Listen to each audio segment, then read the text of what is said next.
پشتی و پێشەنگی حزبی بەعسی لە ناوچووی ئەو کات بەڵام دیارە مەخابن ئەوەی کە زیاتر بەسەر کووردا لە ساڵەکانی دوای 1970ەوە ڕنگدانەوەی نەرێنی زیاتر دەبێت و مەرگە ساتەکان و کۆمەڵکوژیەکان و ناڕەحەتەکان و نەهامەتەکان بەرۆکی کورد دەگرێت لە دوای ئەوەی کارکتەرێکی فاشیزمی وەکو سەدام حوسێن دێتە سەر کورسی دەسەڵات و ئەوەی کە پێی دەوترێت کوردوتەنی بە ئاگر و ئاسن دەرحەق بە ئێمەی کورد پیادەی دەکات ئەبینی کە لە 79 لە ساڵەکانی هەشتا هەر لە ئەنفال و هەر لە ڕاگواستن و هەر لە تەعریب و هەر لە کیمیابارانکردنی هەڵەبجە ئەمانە هەمووی مەرگەساتن کۆمەڵکوژین جینۆسایدن لە هەمبەر گەلێکی زیندوی وەکو کورد پیادە ئەکرێت ئەمانەی کە ڕوویاندا دیارە لە مێژووی کووردا ناتوانین لێکیان جیا بکەینەوە بەڵام ئەوەی کە جێی پرسیارە لە دوای ساڵی 1991 و بە تایبەتی لە دوای ساڵی 2003 کاتێک کە کورد وەکو فاکتێک ڕاستیەک فیگەرێکی سەرەکی و پێکهێنەرێکی سەرەکی حکوومەتی نوێی عێراق چی کردووە بۆ کەسوکاری ئەنفالکراوان و شەهیدان چی کردەوە بۆ ئەوەی کە ئەوەوە 21 ساڵە دوای ساڵی 2003 ئەگەر وای دابنی ساڵی 2005 کاتێکە بە تەواوەتی عێراق دێتە سەر سکەی خۆی و دووبارە دامەزراوە حکوومیەکان ئەکەونە کاری خۆیان و دەستوری عێراقی دەنگی پێویست بەدەستهێنێت چی کراوە بۆ ئەوەی کە ڕووفاتی ئەنفالکراوان بجێڕدرێنەوە بۆ کوردستان و بە کەسوکاری خۆیان شاد ببنەوە ئێستاشی پێوە بێت لە دوای نزیکەی 20 ساڵ ئەوە تا بینیمان کە لە دواهەمین ڕۆژ یاخود لە دواهەمین خاڵدا کە ڕووفاتی 1972 ئەنفالکراو یاخود ئەنفال گەڕێنرایەوە بۆ هەرێمی کوردستان بۆچی تاوەکو ئێستاکە هەوڵەکان بە تەواوەتی 100% ئەوە نەبوونە ینی بۆی کە ڕووفاتیان بجێڕدرێنەوە 1972 ڕووفاتی ئەنفالکراو لە 2019 دیارە گۆڕەکانیان یاخود ئەبینرێنەوە دەستنیشانەکرێن بەڵام بۆچی لە 2024دا دێنەوە خاچی پیرۆزی کوردستان ئەمانە کۆمەڵی قسە و باسی دیکە بەتایبەت لایەنە نەرێنیەکان سلبیەکان ئەوەی کە ئەو کەسانی کە لەگەڵ کەسوکاری ئەنفال یاخود ئەنفالکراوان کۆنتاکت و قسە و باسییان کردووە لە ڕووی دەرونیەوە چ کاریگەریەکی هەبووە لەسەریان و ئێستاش چۆن باسی کەسوکاری خۆیان دەکەن ئەمڕۆ بە خۆشحاڵیەوە لەگەڵ بەڕێز هێمن حەسیب نووسەر و چالاکوانی بواری جینۆساید قسە و باسی زیاتر دەکەین کاگەی من سڵاوت لێبێت سپاس بۆ ئامادەبوونت زۆر بەخێر بێت دیارەوەی لە سەرەتایە باسم کە ڕەنگە توانم بڵێم دڵۆپێکیش نەبێت لە دەریایەک ینی ئەوەی کە دەرهاق بە ئێمەی کورد کراوە لەوە دەست پێکەم ئەمڕۆ مەراسیمێک بەڕێوە چوو کە لە کەرکووک بوو ئەتوانین بڵێن مەراسیمێک کۆڕێک سیمینارێک بۆ ناساندنی سێ کتێب و سەبارەت بە ئەنفال و پرۆسەکانی ئەنفال پێم خۆشە لەوە دەست پێکن کە ئەو مەراسیمە بۆ کرا ئامانج لێی چی بوو و بۆچی لەم تەوقیتی ئێستاشە ئەنجامدرا فەرموو دەستان خۆش بێ زۆر سپاس دیارە مەراسیمەکەی ئەمڕۆ کە مەراسیمێکی ناساندن بوو بۆ سێ کتێب کە هەر سێ کتێبەکە تایبەتە بە بواری جینۆساید و ئەنفال کتێبێکیان بەناونیشانی تاوانی جینۆساید لە عێراق کێشەی بەرپرسیارەتی و کتێبەکەی تریش با بڵێن دیوە شاراوەکانی دادگای ئەنفال کە باز لە بڕێوەچوونی دۆسیە ئەنفال لە دادگاکاکە و هەر کتێبەکەی سێمشیان دۆسیە ئەنفال لە دادگای باڵای تاوانەکانی عێراق دیارە ئەم مەراسیمە ئێمڕۆکە بە ئامانجیەوە بۆ ناساندن بۆ سێ کتێبە بکەین کە لە ماوەی سێ چوار مانگی ڕابردوودا چاپکراون و لە چوارچێوەی زنجیرە چالاکیەک دێکە گۆڤاری تۆبزا و ڕێکخراوی کوردستان بێ جینۆساید ساڵانە ئەنجامێدن ئەمەی ئەمڕۆ دەستپێکی چالاکیەکان بوو کە هاوکات بوو لەگەڵ دەستپێکردنی شاڵاوەکانی تاوانی ئەنفال و زنجیرەیە چالاکی تریشەیە لە مانگی سێش و لە مانگ چوار و لە مانگی پێنجش لە ڕۆژی نیشتیمانی گۆڕە بە کۆمەڵەکان و لە مانگی حەوت لە باڵێن ساڵیادی دامەزراندنی دادگای تاوانی نێودەوڵەتی وە کۆتا چالاکیش کە حوتم چالاکیەکە لە 6/9 کە کۆتا ڕۆژی پرۆسەی دادگایی لەم کۆتا ڕۆژی پرۆسەی تاوانی ئەنفالە ئامانج لەم چالاکیە و ئەو چالاکیانەی تریژوانەی ساڵی ڕابردووە بۆ ئایندێ شەسازیەکەین ئەوەیە کە ئێمە دەبێ یادکردنەوەی ئەو تاوانانی کە بە بەرامبەرمان کراوە بە کەلتوری بکەین ناکرێ ئێمە تەنها لە چواردەی چوارە ئەنفالمان بکەوێتەوە بیری یاخود لە 16 سێ دەبێ هەموو چکم ئێمە گە سەیریکەن هەموو ڕۆژمێرەکانی ساڵ ڕۆژم تاوانی تیاکراوە بەرامبەر بەگەلی کوردوە دەبێت هەموو ئەمانە بکەین بە کەلتور و یادگایەک یادکردنەوە بۆ ئەوی وەک نەریتێک مێنێتەوە بۆ نەوەکانی داهاتوو و بە تایبەتیش کتێبەکانی بواری جچکو کتێب لە بواری جینۆسایدا زۆر گرنگە یعنی ڕەنگە بوارەکانی تێر لە سیستەمی ئەلکترۆنیا یاخود لە داهێنانی ئەمەی کە ئێستا دنیای دیجیتاڵیە پێویست بێ بەڵام لە بواری جینۆسایدا تۆ پێویست پێی نییە بۆ لەبەرەوەی معارەزە بە لە ناوچوون بەهاکردن بەڵام بواری جینۆسایت پێویستە بە کتێبێ پێویستە بە وەرەقە بێ بۆی وەک دۆکۆمنت بمێنێتەوە بۆ نەوەکانی داهاتوو ناساندنێک بۆ ئەوە کراوە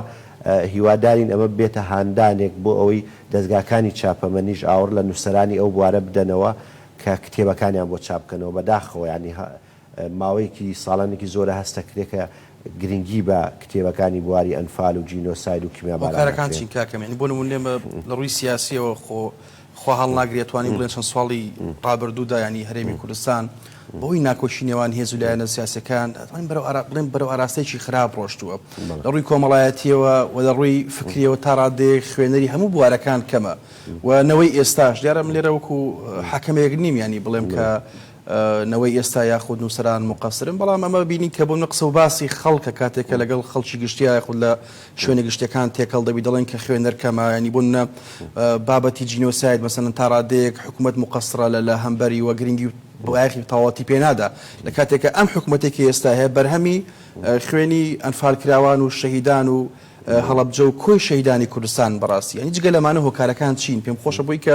بەڕوونی و بە شەفافی بزانین کە موکوڕەکان چین تاوکو پەنجام خەینە سەر وڵی یەک خەیرانێکی گەورەمان هەیە ئێمە تا ئێستاکە لە دوای نەوەتویەک و با ڕاپەڕینی نەوەتویەکە تا ئێستاکە ینی کێشە گەورەکە ئەوەیە لە عقلێتی حکومڕانی کوردیا لە عقلێتی دەسەڵاتدارێتی کوردیە پلان و استراتیژی و خەمێک بۆ ئەو کەیسە نەبووە و شتەکان بەڕەواڵەت وا بڵێن بە ئەوەی کە لە عەرەبیاڵەیە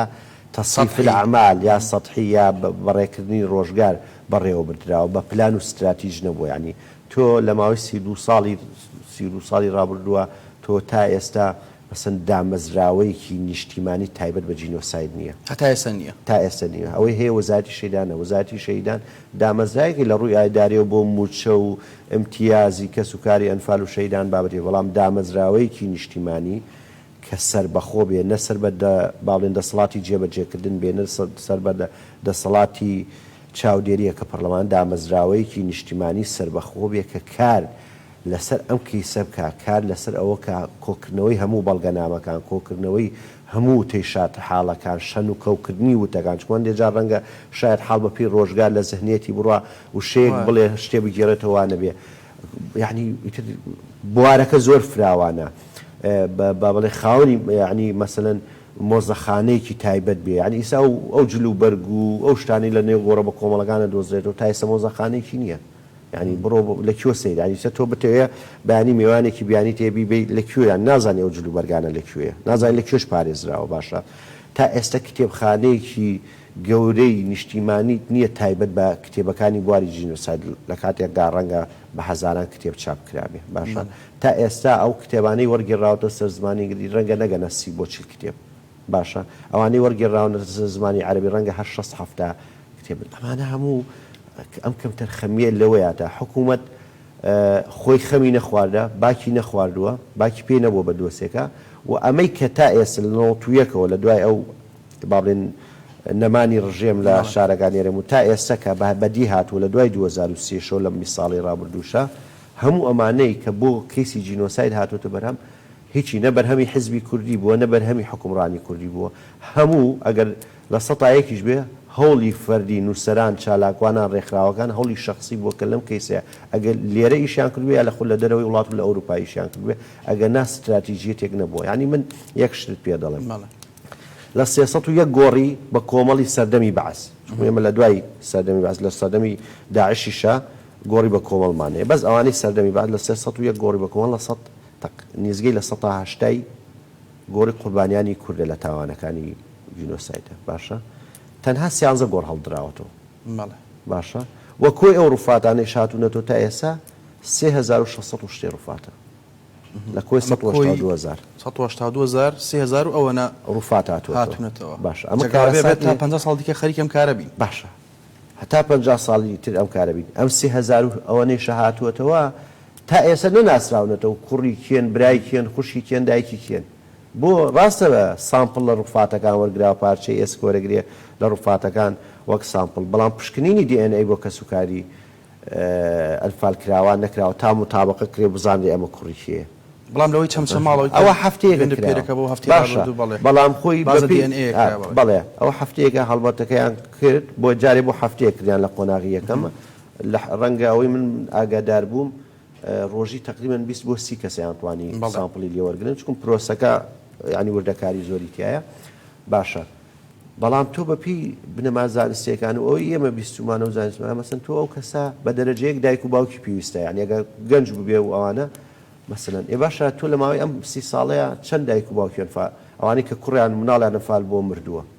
باشە چەند کەس برای مردووە چەند ینی تو سامپڵ لە کی وەرەگری ینی تۆ ئەگەر وردە ینی ئاوە بۆ پرۆسەیە نەیکەی دواتر لە کی وەرەگری لە ڕووی زانستی شعاردن کەسی یەکەم زیاتر بوون پشکینەکان مطابق بێگەر 100% نەبی بەڵام 90 یەکەم جار بە دەرەجەیەک دایک و باوکە دواتریش خوشکورە ئەگەر هین بیان جا بناڵیش ینی ئەمانە پێمان ئەڵێن حکوومەت ینی استراتیژیەتی نەبوو بۆ کەیسەوە پلانی نەبووە و بە دوای شانە وەک شتێکی ڕووداوێکی ئاسایی سەیری ئەمەی کردەوە سەیری ئەوەی کرداگە موچەی ئیمتیازاتێک کە ئەوی زۆر کەم ئاگە بەراوردیکەی بەو قوربانیانەی کە لە عێراقا ئیمتیازات وەرەگرن زۆر کەمی بۆیان بڕێتەوە بەڵام نەکەوتەوە بە دوای ئەوەیە خەمی ئەم کەیسە وەرگێ و پلانێکی بۆ دانە لە ئاستی نێودەوڵەتیشە ینی چی کراوە مەسەن لەسەر ئاستی نێودەوڵەتی ئێمە بۆم ڕۆژگارە بینین پانێڵ و دیبیت و کۆنفراسی گەورە گەورە لە سلێمانی هەولێرەکرێ بە ملیۆنان دۆلاری بۆ سەرفەکرێ بەڵام چی کراوە لە ئاستی پێویست نبێتوە لە ساڵی 2021 چەند فراکسیۆنێکی پەرلەمانی فەڕەنسا پرۆژەیەکیان ئامادەکرد کە هەموو کەیسەکانی جینۆساید و تعریب و ڕاگواسب کە بەرامبەر بە کورد کراوە لە 1963 تا 2003 ماوەیە و 40 ساڵە بردیانە پەرلەمانی فەڕەنسا کە دەنگدانی بۆ بکرێ و بناسرێ بەداخەوە دەنگی پێویستی نێنە بەڵام ئێمە خەڵکی بەعام و ئێمە ئەوانی لەو بارین بە 3 مانگ پێشەوە ئاگامان لە هەنگە ینی پرۆژەکە هەبوو لە حاڵەتی وایە ئیشی حکوومەتی هەرێمە وەفدێک پێک بێنێ سەردانی ئەو وڵاتەکە لۆبی بۆ دروستکە لەگەڵ فراکسیۆنەکان لەگەڵ حیزبەکان کۆ بێتەوە کەچی هەر بەلای ئەم کەیسەیان نەچوو باشە ڕۆژی دەنگدان هات دەنگی پێویستی نێنا دوای دوو ڕۆژ لە ئەوەی کە دەنگی پێویستی نێناوە ئەنجا وەزارەتی شەهیدان بەیان نامەیەک دەرەکە ئەوش نە سەرۆکایەتی هەرێم و نە پەرلەمان و نە حکوومەت و نە یەک حیزب قسەیەک ناکەن بەڵام هەمویان لە میدیاکان دەڵێن کە ئێمە لە خزمەتی کەسوکاری ئەنفالین لە خزمەتی کەسوکاری شەهیدانین ئەنی پێت وایە بە پێوەی کە تۆ 20 ساڵ لە مەجالە کارەکەیت ینی واقع شتێکە و میدیا شتێکە خۆ قسەکردن باجی لەسەر ڕەنگە باج بۆ کەسایەتی ئەو شەخصا کە دواتر لە پێگەی کەسایەتی خۆیدا بەڵام زەریبەی لەسەر نییە زەریبەیەکی بداوە نەتیجەکەیەتی ینی هەمووانە بەڵێنە نەدرێن بەڵام لە ئەمری واقع چیان کردووە ینی 172 ڕووفات ماوەی 4 ساڵ و نیو بۆ 5 ساڵە لە تبعەدی بەغداد هۆکاری دواکەوتنەکە یەکشت بووە کە سوکاری ئەنفال داوای کردو پشکنینی بۆ بکرێ باشە بۆ ناکرێت حکوومەتی عێراقی خۆی ئەدزێتەوە لەم کەیسەیە ئیشی پەرلەمانتارانی کوردە فشار بکەنە سەر حکوومەتی عێراقی ئەو پشکنە بۆ حکوومەتی عێراقی پشکنینی DNA بۆ هەموو لە مووسڵ کردووە ئەوانەی تەبعاً لە مووسڵ با بڵێنتیانە کە سوکاریان بوون بووە لە تەلەعفەر لە ئەنبار لە یەزیدیەکان هەمووی کە سوکاری ون بووە و بێسەر و شوێن بووە و ئەوانەوە لەگە لە یەزیدیەکانیش کە لە گۆڕی بە کۆمەڵاتان هەمووی سامپڵی خوێن لە کە سوکاریان ونەرگیراوە کە ڕووفاتەکانە هەڵە درێنەوە گۆڕە بە کۆمەڵەکان متابقاکرێن و پیانەوە تێمە کیەوە کێنی باشە بۆ ئەماکرێ بۆ ئەنفال ناکرێت حکوومەتی عێراقی خۆی لەم کەیسانەی سەردەمی بەعسە دزێتەوە و حکوومەتی عێراقی پێی وایە ئەم حکوومەتە وەریسی ئەو حکوومەتی پێشوونیە لە کاتێک ئەم حکوومەتە وەریسی ئەو حکوومەتە چکم لە 2003 دەوڵەت نەڕووخاوە جاتە دروست بێتەوە ڕژێم ڕووخاوە ئەم حکوومەتە وەریسی یعنی ئەو حکوومەتەوە بەرپرسیارە لە بەرامبەر هەموو توانێتی ڕژێمی پێشوش کردوێتی بەڵام ئەم حکوومەتە خۆی دزێتەوە وە کوردیش چێ وەزیرەکان بێت چی سەر و کۆمار بێت چی پەرلەمانتارێک چی ئەو وەفدانی حکوومەتی هەرێمیش بێت کە ئەچنە بەغداد چی ئەو وەفدی حیزبەکانیش بێت کە لە کاتی پێکەنانی حکوومەت ئەچنە بەغا ئەم لە یەک خاڵە لەو وەرەقەی سیاسی کە پێشکەشیەکەن و ڕێککەوتینی لێسەرەکەن یەک خاڵێکی تیان نیە سەبارەت بەم کەیسانە بەداخەوە ئەرۆکو چۆن ئەرمەنەکان یانیەوەی کە لە هەمبەریان دەوڵەتی عوسمانی کردی تام دوایش تاویزیانە دەوڵەتی تورکیا وەرەگرتووە ینی تاویزی مادی مۆزوعی DNA-مان باس کاکێ من ڕەنگە من لەڕووی زانستی و ئیشی من و تۆش دەبێ بەڵام بێگومان تۆ بە پێوەی کە 20 ساڵ لە مەجالە کارەکەیت ینی ڕەنگە لە ڕووی کۆمەڵایەتی و لە ڕووی زانستیشەوە لە هەنی خەڵکت بیست بێ ینی کێشە هەیە ئەوە تابینی لە بۆنە لە دۆسیەی هەڵەبجا لە مۆزوعی DNA کێشە هەیە دەڵێن کە مەسەن لە هەولێر DNA-یەکە لەوانەیە مەسەرەن مطابق نەبێ بەڵام لە بەغدا مطابق دەرچووە ئەمە تا چەند ینی کێشەی بوونە بۆ ڕوفاتی ئەنفالکراوانیش دروست کردو ئەگەر معلوماتێک لا بێ سەبارەت بووە بە تایبەتی کە دەڵێن لە بەغا ڕەنگە DNA مطابق بێت لە هەرێم ڕەنگە مطابق نەبێ یاخود پێچەوانەکەی لە هەرێم مطابق بێ لەگەڵ کە سوکاری ئەنفالکراوان لە بەغدا مطابق نەبێ شتی واوی داوە تاوەکو ئێستاکە طبعا تا ئێستا بۆ کەیسەکانی ئەنفال هیچ بابەتێکی لەو پشکنی DNA یانکراوە ئەوە هەفتەی پێشوو بووە کە دوێنە بۆ 7 ڕۆژ سامپڵی خوێنان بەس لە کە سوکاری ئەنفال وەرگرە پێشتر ڕووفاتەکان کە هاتووەتەوە سامپڵیان لێ وەرگرە پشکنینیان بۆی کردووە کۆدیان بۆی داناوە کۆدیان بۆ ڕووفاتەکە داناوانی تۆ کاچینە بۆ نوێنی چەمچەماڵ گۆڕەکان لەسەر کێلەکە نووسراوە کۆدیەوەنە بۆی بزانریان سامپڵە هین ئەو گۆڕەیانی بەڵام بنەکراوە بەڵام ئشکالاتێک هەیە ینی خۆی ئەم پشکنینی DNA مێژوویەکی زۆر کۆنینی ینی ڕەنگە هەر مێژۆکەی 20 ساڵی بێ و ینی لەگەڵ ڕێزما شارەزانی ئەم بوارە ینی لە عێراق و کوردستان ڕەنگە ئەزمموی کەمیان هەبێەوە کاری ینی بە عملیش ئەو ئیشیان نەکردووە ئەزمونێکیان هەیە بەڵام ئێمە لە ئاسی نێودەوڵەتیان ڕێکخراوی ICMP-مانەیە لیژنەی نێودەوڵەتی کاروباری بێسەر و شوێنان و ئەوان خاوەنی کۆمەڵی تاقیگەی زۆر گەورە و نایابن لە چەند وڵاتێک و سەرکیەکەی لە هۆڵندایە تاقیگەیەکەیان ئەگەر ئەم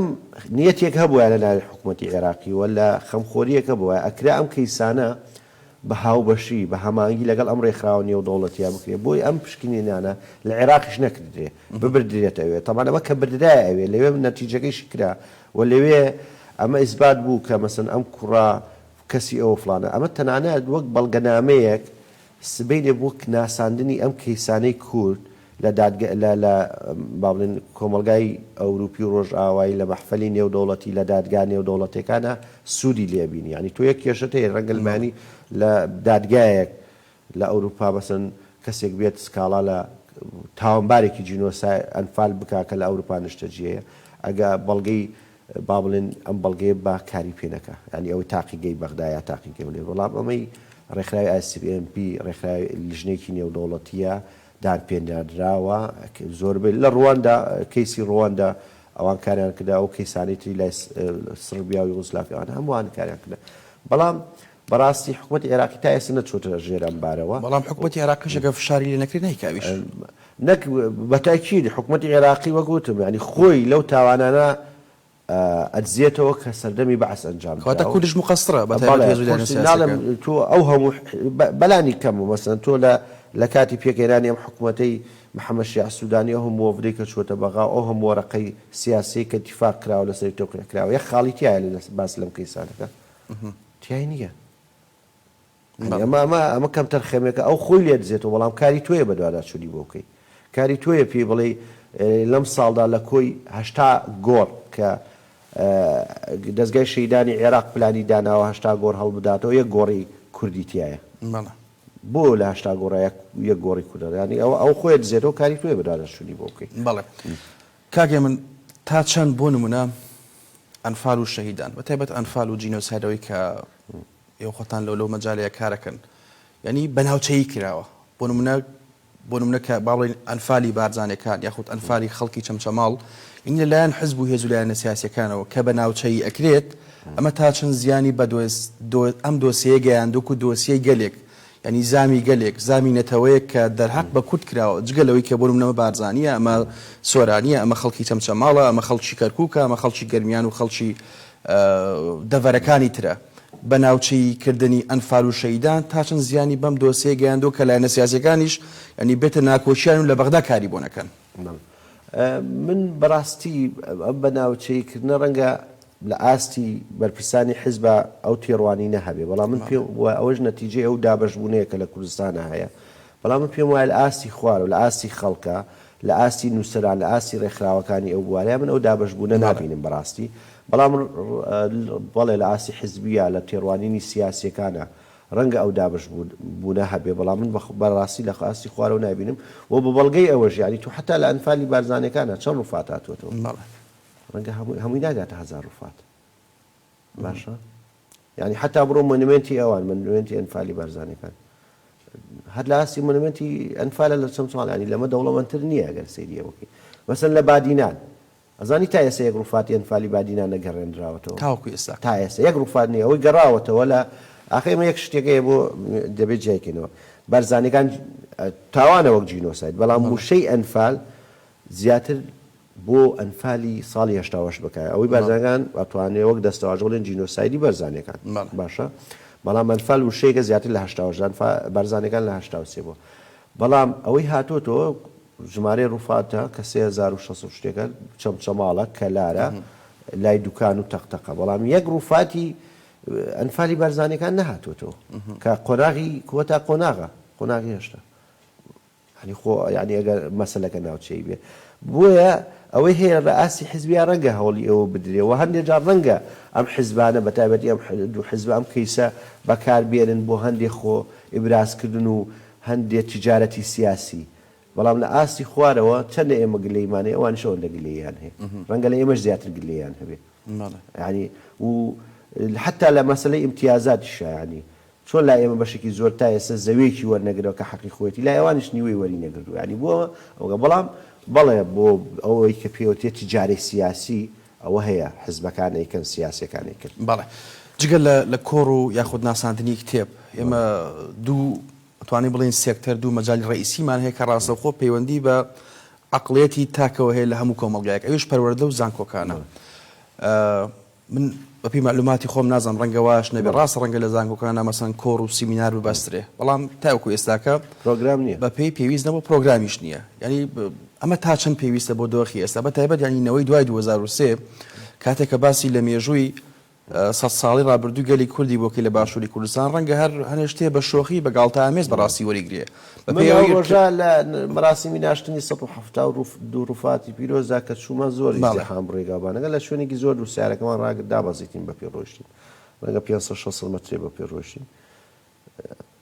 هاوڵاتیەک لەگەڵ ڕێزماوتیەوە بووە ئەم زیحامە حادیسێ وتم نا ڕوفاتەکان هاتوۆتەوە دێنێژنی لەگەڵ ڕێزمایان ئەمە حەزیش ناکەم وتی با بە ڕوفاتی چی و ڕێگای باوە بۆ خەڵکە بکەنەوە واز لە ڕوفات بێنن ئەمە هاوڵاتیەکە ینی گەیشت هاوڵاتیەکی کورد ئەمە بەڵێ ئەمە لەگەڵ ئەوە شاراگەین کارێکی کوردیش لە ناو ئۆتۆمبیلەکەی هەبوو پێکەوە بوون ئەمە نەتیجەی چییە نەتیجەوەی ئێمە لە 30 ساڵی ڕابردووە نەمانتوانیوە ئەم پرسە بکەین بە پرسێکی نیشتیمانی کە هەموو تاکێک لای ئاستی خۆیەوە خەمی بێ لە ئاستی خۆیەوە کار بکە لە ئاستی خۆیەوە بەداداچوون بکە یعنی تۆ لە پرۆگرامی قۆناغی یەکی سەرەتایی تا شەشی ئامادەیی تەنها لە قۆناغی چواری ئامادەیی پرۆگرامێک دانراوە وابزانم چل پەڕە کەمتریشە باشە ئەوش ناخوێندرێ لەبەرەوەی نەکراوە بە وانەی ئەساسی بۆی ئەو مامۆستای لە چوارچێوەی وانەکانی کۆمەڵایەتی مێژوو جوگرافی ئەوانەیە بۆی مامۆستاکان زیاتر وانەکەی ئەوەشە دەنەوە تەحەداکەم لە هەموو کەرکووکە وانەی جینۆساید بخوێنرێ ئێستا و ئەنجا ئەو پرۆگرامش کە دانرا پرۆگرامێکی ئەوەندە یعنی هەڵەی زۆری تایە زانیاری زۆر کەمی تایە ینی هەر عیبە تۆ بۆ شێوێ ئەوە چاپکە وەزارەتی پەروەردە لە ئاسی زانکۆکانە نیمانە ینی هەندێک زانکۆ ڕەنگە مەسەن زانکۆی چەرمۆ هەی بێ بەڵام زانکۆی سلێمانی نیەتی ئەنی بەنمونە زانکۆی کەلار هەی بێ ڕەنگە زانکۆی سەلاحەدین نەیبێ یعنی هاوا یعنی ئەوە استراتیژیەتێک نەبوو پرۆگرامێک نەبووە یعنی مەسەن ئێستا کە وەزارەتی خوێندی باڵا سیستەمی پاراللیە بۆ ماجستێر و دکتۆرا باشە مەسەن با وەزارەتی خوێندی باڵا بڵێ کاکی گیان ئەوەی ماجستێرەکەی لە بواری جینۆسایدباران بێ ئێمە پارالل یعنی ئەوەی بە تو بە پارە ئەخوێنی ئێمە تێچووی خوێندنەکەیەکەینە خۆڕایی بۆی خەڵک هەندا لەو بوارەیە بنووسێ نایکە یان توژینەکانی زانکۆ یان تێزی دکتۆراکان بەڕاستی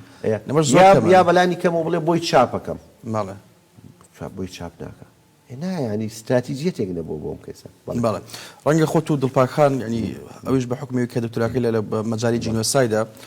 ساڵی پار بوو بێکەوە قسەمان کردنی باسمان لە ماستەرنامەکان کراوانی کە ماستەرنامە یاخود نامی ماستەرەکەیان لە بواری جینۆسایدەوە تێزی دکتۆراکەیان لە بواری جینۆسایدین لەم ڕۆژەوە دەڵێت کە مثلا کەم تەرخەمی هەیە ینی ئەرکی زانکۆکانە و ئەرکی مثلا وەزارەتی خوێندنی باڵایە کە بۆ نمونە بە ناچاری ینی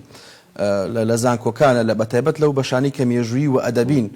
ینی هەوڵ بدرێت کە مثلا ئەگەر ساڵانە دە ماستەرنامە و 5 تێزی دکتۆرا لەو مەجالە بێت خۆ ساڵ بە ساڵ زیاد دەکات و کتێبخانەی کوردی پڕ دەبێت لە ئەم بابەتانە بەڵام تا ئێستاکەیت ئەوەش نەکراوە زۆر بەکەمی هەیە هەموو زۆربەی زۆری ئەو تێزی دکتۆرا و ماجستێر نامی ماجستێرانەی کە بەدەست هاتووە هیچ ینی لە 100 ڕەنگە 80 چاپ نەکراوێ باشە تەنها وەک تێزەوە باشە و ئەم تێزانە تەنانە بە ئەلکترۆنیش نەکراوەتە سەر وێبسایتێک باشە ینی چۆن ئەمە وەگەر ئەرشیفە ینی تۆ کەسێک چووە بە داداچوونی کردو ینی من مەسەن خوێن کە وەرز ماوەسە جەماڵ هەیە لەم دوایانە لەم نامی ماجستێرەکەی ئەوەی ئیثبات کردو کە ئەنفالاش قۆناغنیە نۆ قۆناغە باشە معلوماتی تازەیە باشە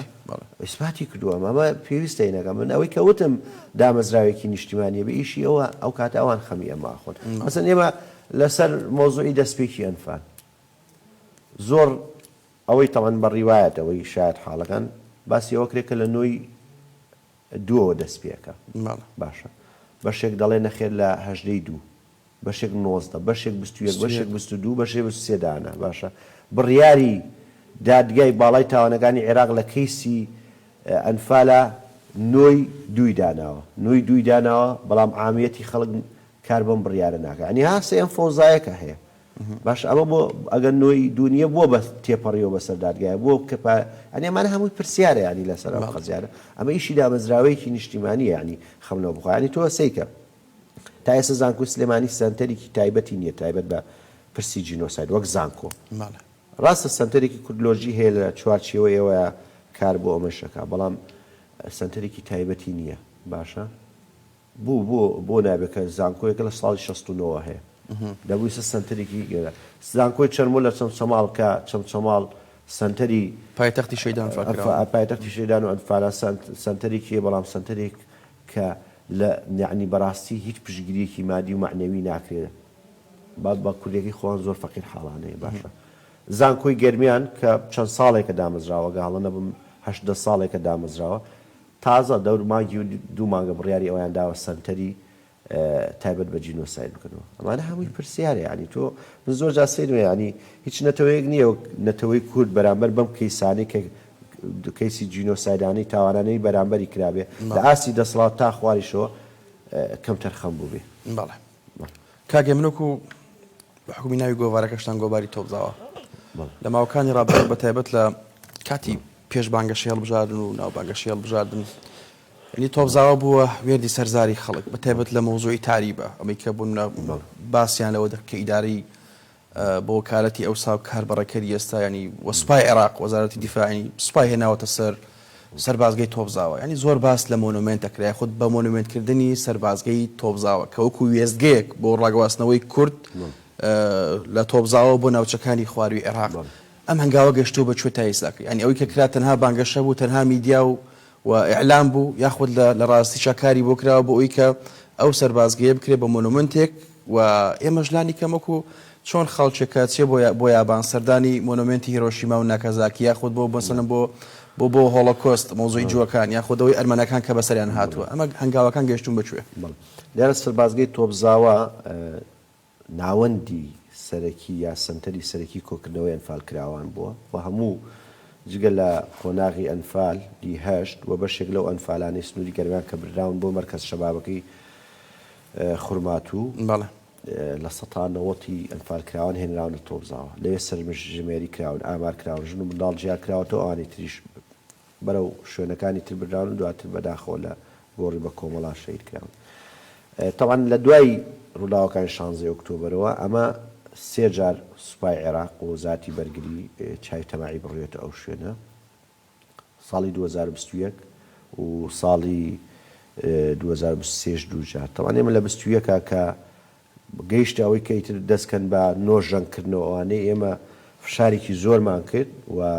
وەک ڕێکخراوەکان و سەران و چالاکوانەوە بەیاننامەیەک و یاداشتێکی ناڕەزاییمان گای ئەو کاتە گایانمانە مستەفا کازمی سەرۆکوەزیرانی عێراق طبعا لە ڕێگای بەلە 21ەوە بەڵێ ئێمە شەوەکەی ئاگادار بووم کە بەڵێن ئەوەی دابوو بەیانی ڕایگرێەوە بەیانی ڕایگرت بەڵام ڕاگرتن بوو کۆتایی پێدانە بوو لە 23 دووجا ئەو هەوڵە درراوە و نەتیجە ئێستا بە حسابی ئەوەی کە سوپای عێراق کۆتایی بۆ هێنا بچێتە ناو سەربازگاکە و بیکاتەوە بەڵام کێشەمان لەوەیە یعنی ئێمە ئەمانە چۆن ئەڵێ چارەسەری کاتیم پێویستە بڕیارێکە بێ لە حکوومەتی عێراقیەوە بڵێ ئەم سەربازگەیە جارێتتر ناکرێتەوە سەربازگەوە ئەم بڕیارێک دەرچێت کە بڵێ ئەمە بکرێ بە مۆنومنت و ئەم زەوێ کە زەوی خۆی لە بنەڕەت تا زەوی جوتیارانی کوردەوە حکوومەتی بەعەس حەجزی کردووە بەڵام ئێستا بە ناوی وزارەتی بەرگریە مڵکیەتی ئەم زەوێش بگوازێتەوە سەر مەسەن بۆ نمونە دامەزراوی شەیدانی عێراق یا دامەزراوی با بڵێن کۆمیسیۆنی باڵای مافی مرۆڤی عێراقی بۆی مەترسی ئەوە نەبێ داگیرێەوە بڕیاری دەرچێ بکرێ بە مۆنومنت و حکوومەتی عێراق بودجێی بۆ تەخسایسکا بۆی مۆنومنتەکە دروستکرێت ئێمە چەند نامەیەکمان دوو نامەمان لە ماوەی ڕابردووە ئاراسی سەرۆکوەزیرانی عێراق کردووە نامە یەکەم لە مانگی دەیە ئاراسی سەرۆکوەزیران کرد بە سوپاس و لە ڕێگای وەزیری ئێداد دکتۆر خالدەوە ئاراستەمان کرد و ئەوەی ئەو جوابەکەی لێم گێڕایەوە کە سەرۆکوەزیران ئیستیجابەی هەبوو لەگەڵ داواکاریەکەتان جاری دووەم ئێمە یاداشتێکمان جارتر ئاراسی سەرۆکوەزیران کردوتەوە لە ڕێگای کۆمیسیۆنی باڵای مافی مرۆڤی عێراقیەوە بۆ نووسراوی ئەم جارە بە نووسراوی نەک وەک نامی شخصی بە نووسراوی کۆمیسیۆن ئاراسی کراوە بۆی جوابێک بە شێوەی ڕسمی نووسرا وەرگرین جگەلەوە ئێمە لە دەرگای ڕێکخراوەنی دەوڵەتیەکانمان داوە لە دەرگای سەفارەتەکانمان داوە لە دەرگای با بڵێن UN-مانیش داوە بەڵام ئەم کیسە یعنی وەک کیسەکانی ترە یعنی ڕێکخراوەکانی واری کۆمەلگای مەدەنی کە ڕێکخراوەکانی تایبەتن با بڵێن بە جینۆساید و نووسەران و گۆڤاری تۆزا ئەمانە ڕێگا چارەسەری ینی بە ڕێگای فشارەگرنە بەر بۆ زەخەتکردن لەسەر دەسەڵات بەڵام ئەوەی کە بڕیاری لە دەسەلای حکوومەتی عێراقیە ئەو ینی بەڕاستی من سەیرم پێدە ینی تا ئێستا بەرسم پەرلەمانتارانی کورد نەیانتوانیوە یا پرۆژە یاسایەک لە پەرلەمانی عێراق ئامادەکەن نەک بە ناوی تۆبزەوە ئەموو ئەو شوێنانەی کە ئەنفالکراوانی تێبووە نەیانتوانیوە یاخود نیەتیان نەبووە نازانم یعنی نیەتیان نەبووە نەزانین بۆ کەمتەرخەمی بۆ پرۆژە یاسایەک ئامادەکەن بیکەن بەلانی کەمەوە با بڵین پرۆژە یاسایەکە بۆ ڕەنگە دەنگیش نێنێ ئێمە جگە لە تۆبزاوە خۆ لە تکری شوێنمان هەیە قەڵای نوگرە سلمان کە ڕەمزی وەحشێتی بەحسا سنتەرێکەی دووزبانەیە حتا لە هەرێمی کوردستان لە کلار شوێنمانەوە قەڵای زارکێمان هەیە لە دۆک ینی زۆر شوێنمانە ینی پرۆژە یاسای نەکرا لە کاتێکە ئێستا حکوومەت عێراقی خۆی سەرقاڵی ئەوەیە کە مۆنومنتێکی گەورە لە باشووری عێراق دروستکات تایبەت بە قوربانیانی ڕاپەڕینی شعبانی ئەوەی نەوە باشە بۆ ئەوان خەمی کیسی خۆیان نەخەون نیمە خەمی کردن بۆ یە کەیسەکان ئێستاکە ئەو بابەتە وەک ئاگداربوون تا نەک نووسینگەی تا سەرۆکوەزیرانیش ڕۆیشتووە بەڵام هێشتا بە دووادارچوونی تری ئەوێ کاری لەسەکە وەکو ڕێکخرا و سەفارەتەکان ژەکە بەڵام بڵێیت مەترسی ئەوە نەماوە سوپا بڕاتەوە ئەو شوێنەوە بەڵێ مەترسی ماوە تا ئێستا مڵکیەوە تا ئێستا بڕیارێک نییە ڕێگری لێ بکات باشە و یەک کێشەشمان هەیە ئێمە ینی ئێمە کێشەمان لەگەڵ ئەو عەقلیەتەیە کە لە ماوەی 100 ساڵی ڕابوو یا بەلانی کامەوە لە ماوەی دوای 63 حیزبی بەعس حکومڕانی کردووە ئەم عەقلیەتی کە ئەمانی لە کۆمەلگای عێراقی لەسەر پەروەردەکراوە عەقلیەتێکە تا ئێستا تۆ ناخوێنیتەوە ئەگەر نا سوپای عێراق ئەگەر نا وەزیری بەرگری دەبێت خۆی کە پێی ئەوتری ئەم شوێنەوەی خۆی تێبگا لەمە ینی وەک ئینسانێک وەک مرۆڤێک وەک لایەنی مرۆڤی تێبگا لەمە بەڵام ئێمە کێشەمان لەگەڵ ئەو پەروەردە عەقلیەیە کە بەعس لە کۆمەلگای عێراقیات شاندوێتی تا ئێستا ئەو پەروەردەیە ماوە تا ئێستاش سیاسەتێک نەبووە بۆی کار بۆ بڕکردن و لە ناوبردنی ئەو پەروەردەیە بکە بەڵێ دەست خۆش کاکێ من سپاس دەکەم ئەگەر خاڵێک سەرنجێک شتێکێک کە باسمان نەکرد بە سپاسەوەی کە من دو قسەی بەڕێستان زۆر سپاس دەستان خۆش بێ وەڵای ئەوەی بەلای منەوە گرنگە کە میدیای کوردی ینی هەم ئێوە و هەموو میدیاکان ئەوە نەبێت تەنها لە 16 سێە یادی هەڵەبجە بکرێتەوە یاخود لە چوارێ ینی ڕۆژەکان ڕۆژمێری تاوانەکانی بەرامبەر بە جینۆسایدی کوردکراوە زۆرن ینی حەقە ینی هەموو ڕۆژەکان ئەم پرسانە بۆ ڕژێنێەوە ئەم پرسیانە یاد کرێتەوە بەلانی کەمەوە بۆ ئەوەی ئەمە وەک یادگایەک مێنێتەوە لە هزری ئەو نەوەی ینی سە تۆ نەوەیەکەی عمری 10 ساڵە باشە بووی لە ذهنیەتە ئەوەی عەرەب بەڵێ العلم في الصغر كالنقش على الحجر وإلى ذهنيتي أمينته نصر دريته نقوي نويك بيت آراء ودواي بيصالي نزاني أنفال وغلب جتشي ميقومان دوباره سپاس دەکەم مادوونە بن دەستان خۆش بێت بەڕێزان سپاس بۆ ئێوەش کە بینەر بوون بمێنن بەخێر